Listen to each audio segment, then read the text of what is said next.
We see the world through stories, through films, books, headlines, photographs, memories, and myths. But every story has another layer, one that's often forgotten, overlooked, or deliberately left out. Welcome to Behind the Curtain. Let's take a closer look. At first glance, today's story begins with a movie, and a very famous one at that. But in reality, it begins with a man sitting in a psychiatrist's office. In 2003, a man walked into a psychiatric clinic in Pittsburgh, convinced that his life was a television show, not metaphorically and not as a joke. He believed cameras had been hidden throughout his home. The people around him weren't friends or neighbors, they were actors. Conversations felt rehearsed. Coincidences no longer seemed accidental. Even ordinary events appeared carefully designed, as though unseen producers were quietly steering his life towards the next episode. To him, the world had stopped being real. It had become a set. Funnily, he wasn't the first patient to describe this. When psychiatrist Joel Gold began documenting similar cases at New York's Bellevue Hospital, he noticed something unusual. Different patients from different backgrounds with different psychiatric histories were describing remarkably similar beliefs. By the time he and philosopher Ian Gold published Suspicious Minds in 2014, they had collected dozens of comparable cases. Each patient believed they were living inside an elaborate performance, and almost every one of them referenced the same film. You guessed it, The Truman Show. That raises an intriguing question. Did the film create a new kind of delusion, or did it simply provide a modern language for fears that had always existed? Now, everybody knows about The Truman Show. Released in 1998, the film follows Truman Burbank, an ordinary man who slowly discovers that his entire life has been broadcast as reality television since birth. His hometown is a giant television studio. His neighbors are actors. Even his marriage is scripted. The weather is controlled. It's remembered today as an intelligent satire about television and surveillance, and one of Jim Carrey's finest dramatic performances. Most people watched it, understood the metaphor, and moved on. A handful of people didn't. For them, Truman wasn't fiction, he was proof. Psychiatrists classify this condition as a variant of persecutory delusion, a disorder in which someone becomes convinced they are being watched, followed, or targeted. Persecutory delusions are not new. People have long believed the FBI is monitoring them, that neighbors are spies, that hidden microphones have been installed in their homes. Those beliefs appear throughout psychiatric literature. The Truman Show delusion is different. Its defining feature isn't simply surveillance, it's performance. The patient doesn't believe someone is watching to harm them, they believe someone is watching because they are the main character. That distinction changes everything. Classic persecutory delusion is built around fear. The Truman Show delusion is built around significance. The cameras aren't there because you're dangerous, they're there because you're important. Many of Gold's patients described a moment they called an awakening. Not a breakdown, an awakening. They spoke about it with surprising relief. The randomness of ordinary life suddenly disappeared. Coincidences became clues. Conversations became scripted. Nothing happened by chance anymore. Their lives finally made sense. That's the truly fascinating part of the delusion. Not the belief that someone is watching, but the belief that everything has meaning. Every setback, every stranger, every coincidence, every ordinary Tuesday. The world had become a story, and they had finally discovered they were its protagonists. That idea may sound extraordinary. The uncomfortable part is that it no longer belongs entirely to psychiatry. Because over the past 2 decades, we have quietly built a culture that encourages millions of people to think about their lives in remarkably similar ways. Social media has transformed ordinary life into something performative. Breakfast becomes content, a holiday becomes a vlog, a quiet thought becomes a post, a delusion becomes a podcast. Every platform offers the same promise, an audience, and every platform measures that audience in real time. Views, likes, followers, watch time. The numbers tell us constantly how many people are watching. Not everyone wants to be famous, but almost everyone has become accustomed to being observed. This isn't an argument about social media causes mental illness. The evidence doesn't support such a simple conclusion. It's something subtler. Technology changes the metaphors we use to understand ourselves. In previous centuries, people experiencing delusions often believed they were possessed by spirits chosen by God or persecuted as witches. Today, they are more likely to believe they are being monitored through satellites, hacked by artificial intelligence, or broadcast to an invisible audience. The structure of the delusion remains remarkably consistent. The language evolves with the culture. Joel and Ian Gold argue that the Truman Show delusion is best understood as a pathological exaggeration of beliefs that already exist in ordinary society. That's what makes it so compelling. The delusion doesn't invent an entirely new world, it takes a familiar one and pushes it beyond reality.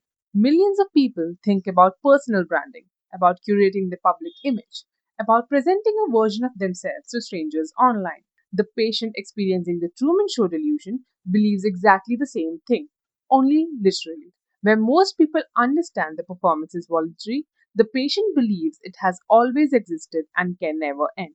The difference isn't the desire to be seen, it's the inability to stop being seen.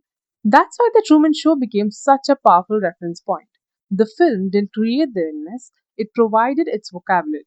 Peter Weir made a film about a man trapped inside a manufactured reality, watched continuously by millions of strangers. He released it just as reality television exploded across the world.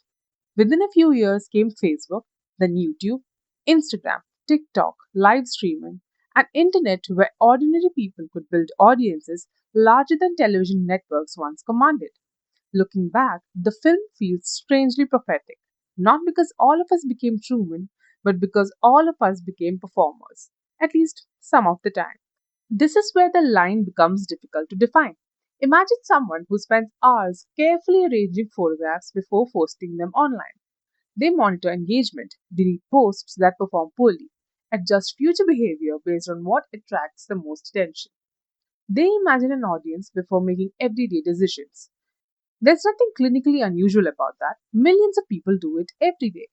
Now imagine someone who believes hidden cameras have been following them since childhood, that every conversation is scripted, that millions of strangers are secretly watching their every move.